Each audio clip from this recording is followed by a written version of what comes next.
let's get into it. Just want to go over the pre-market game plan for tomorrow, and then I'll do my best to do a session recap of today here on the overall market. So solid here on SPY, just seeing our key levels being respected, lead us, guide us, and just trading off our levels. So as I always say, right, old resistance becomes new support and vice versa. So you can see here, right, our 675 was resistance, we broke above, retested that, turned that into support, right, pulled back again, ended up making all-time highs, and then you can see today we pulled back, buyer stepped up here to defend that. So tomorrow, I love the confluence here. It's the previous day low and a daily support. If we can break under that, we can definitely see more downside here on the overall market. It's been cool, right? We're finally outside of a channel. This is why I say, right, know the pros and cons to your system. Know when to step on the gas and when to step on the brakes. So now that we're finally outside of a channel on QQQ and on SPY, you guys notice, right? For this pretty much this entire week, we have beautiful price action. Pros and cons to your system.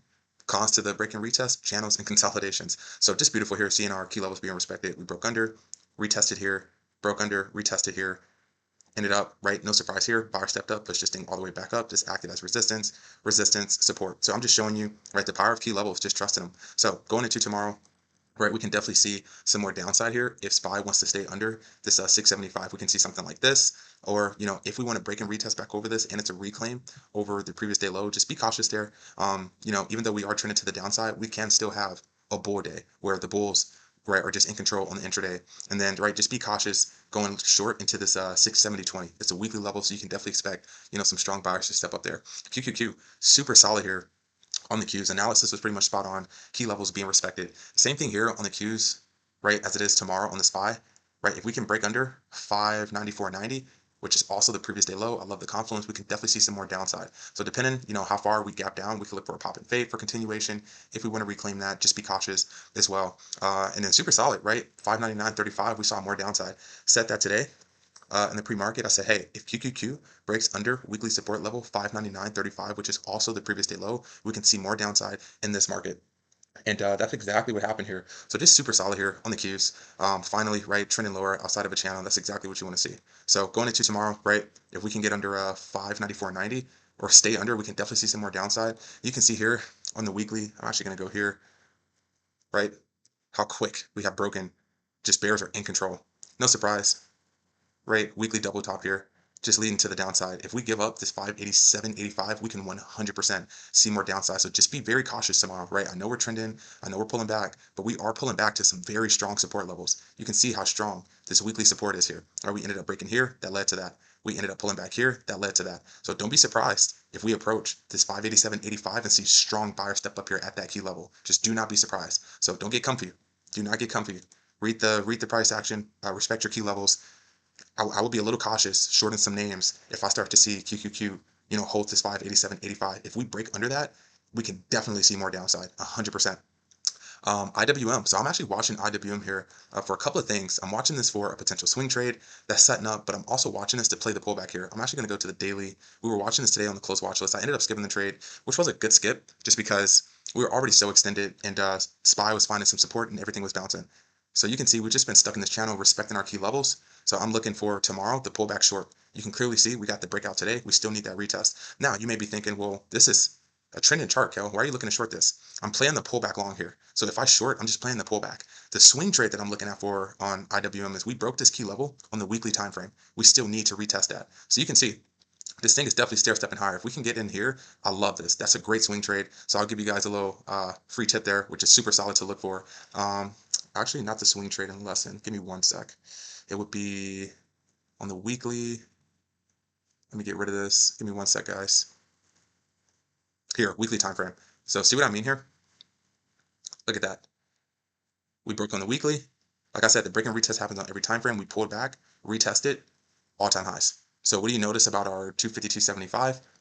We broke this with very strong momentum and displacement. We still need to retest this level for our next leg higher. So IWM looks super solid, but going into tomorrow, key level here is really going to be this 285.20. I want to see this channel turn into resistance, look for a pop and fade off of this, and play the pullback here to 252.75. If that doesn't set up, like I said, this is a potential swing trade setting up here on IWM off our key level 252.75 to the upside. So just keep a look out there. Super solid here today on NVIDIA. So I was not able to catch this. I just posted my live trading session from yesterday. I took a trade on NVIDIA to the downside. I can't remember if it was off this 178 or 174, but nevertheless, really good job today just to hold our water. As you guys know, right, The bigger the displacement, the better. And if I don't get a retest, I don't take a trade. So the game plan today was a break and retest on 174.90. I really like NVIDIA today. I really, really like this. I'll show you why. Like I said, I don't trade off the previous day high and previous day lows. Even though they're not key levels, they are important.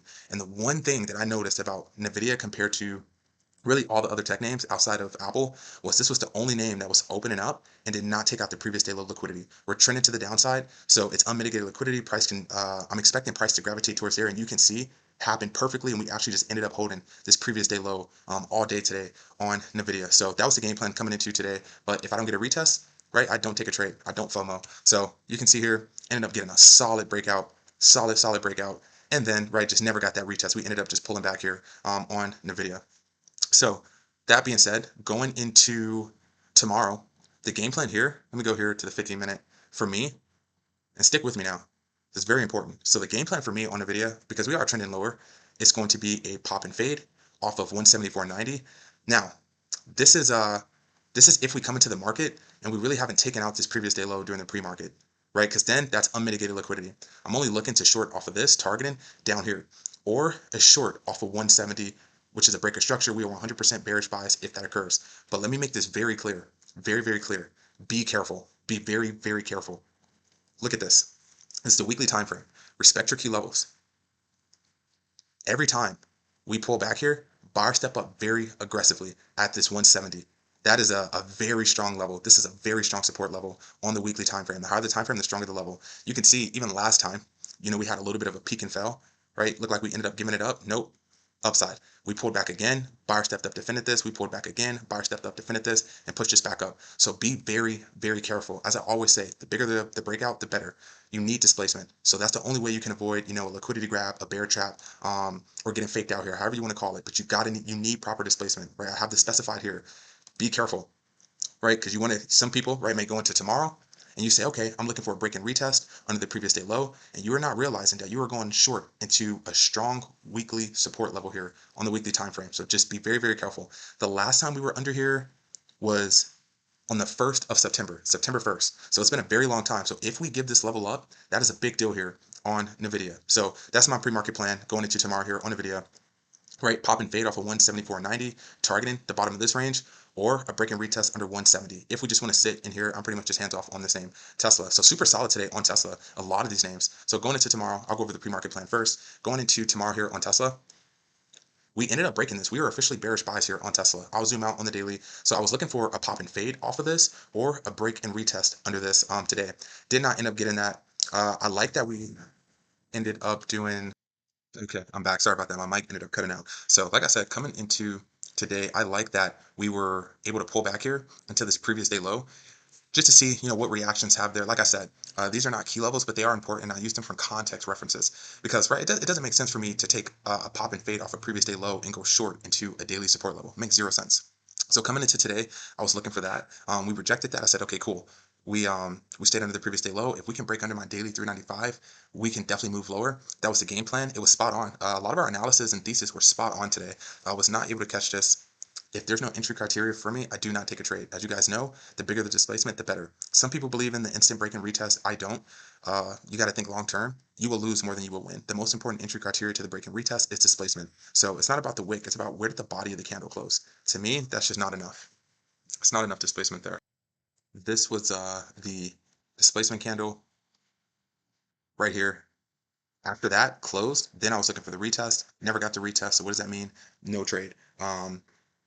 FOMO is non-existent for me. If I don't get a retest, I don't take a trade. Very simple there. So beautiful analysis here. Just wasn't able to catch that. And this is why I always say there's no right or wrong way to trade because you could have made money to the upside and to the downside. But look at our key level being respected.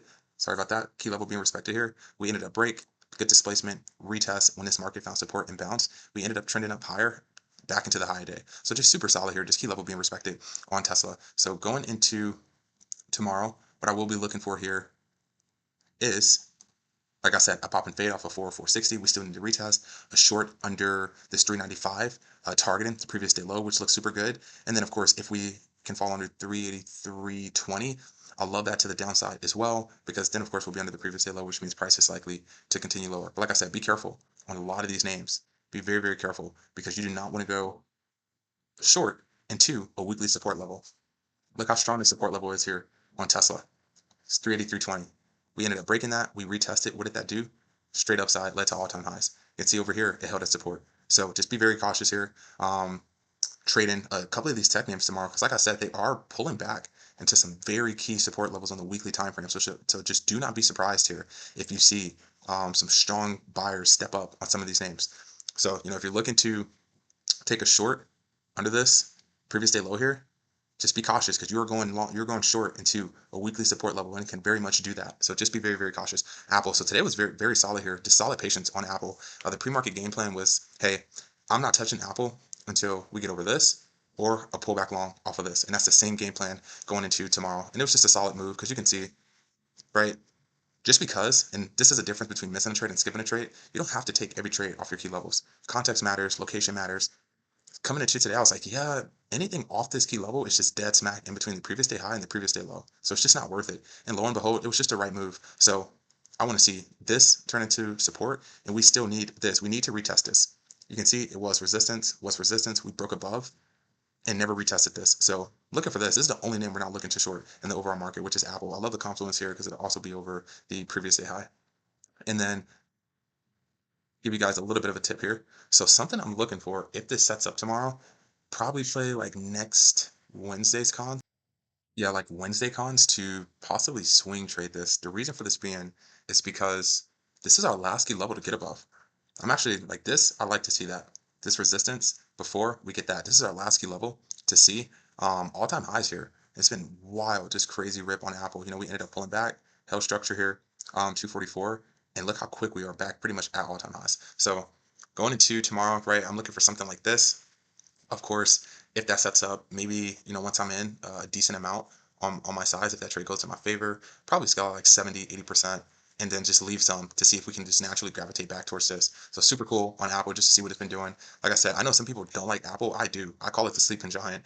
Just a slow grind, slow grind, slow grind, held structure, and just rocket to the upside. So Apple looks good here. That's the game plan going into tomorrow. Then, of course, right, if it just wants to sit here, then we're just hands off. I mean, look at the market's just been pulling back and Apple's been holding up here. So there is some relative strength here on Apple. So if one of these days, maybe even tomorrow, if SPY and Qs can just find some support and, just have a bullish day on the intraday, we could definitely see some upside here on Apple. So that looks really, really good. And then lastly, AMD. So just solid here on AMD. Cannot make this up. What a dot, what a trade, spot on analysis. Let's go here to the Discord, right? Pre-market plan. Pop and fade off of 203. We are officially bearish buys under 203 with a $30 gap fill to the downside. Only focus is shorts off of 203. If we reclaim it, I'm hands off, not looking to long this name. And then lo and behold, just look at this. Textbook. Pop and fade. Ended up getting that dip to the downside. Look at that. Just pop and fade right off of 203. Textbook. Wasted the damage, body tells the story. These are people trying to long, getting squeezed out of their positions for a loss. Body kept closing under. Soon as Qs gave up that previous day low, just melted to the downside, melted to the previous day low. I'm sorry, the lower day, not a single up close candle on the way there. Broke under that and just continued lower. So just a dot on AMD. So we are officially bearish bias on AMD as well, which is super cool to see. You can see here, look at that. That is nice. So that being said, going into tomorrow, game plan here is going to be, and this is also another potential swing trade here, setting up. You can see our key level just being respected beautifully today here, here, and here, just solid. So going into tomorrow, I would love either this. Why? Because we'll also be under the previous day low, which means price is likely to continue lower. A pop and fade off of this is what I'm looking for. Short under that. We're bearish buys now, so I'm not looking to long this name. And today we broke this on the daily time frame, so we still do need to retest this. So this is what it's looking like here on AMD. It's going to be this, or this. Super solid. Super, super solid. So, right, just be cautious tomorrow, guys. It's the end of the week. A lot of these tech names are approaching some very strong support levels where we can see some major bounces. But if we give those up, just more downside, just major downside. So that's the game plan. Don't forget to like, subscribe, and I will see you guys on the next one.